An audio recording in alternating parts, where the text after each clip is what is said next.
Interesgarria iruditu zitzaigun fakultate desberdinetako ikasleak elkartzea eta gure artean bai egotea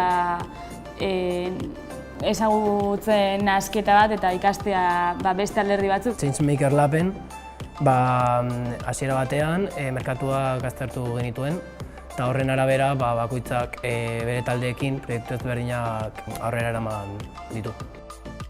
Azkenean gauza gehiago jakitea bide gehiago irekiko dizkizu eta horrelako proiektuak beti izango dira onak gure etorkizunerako.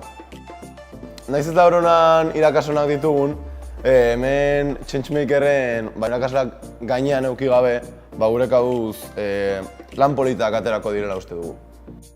Azkenean talde bat dagoenean motibatuta edo ilusio bat daukanean edo interes berbera konturatzea motivazioaren bidez lortu dezakezula.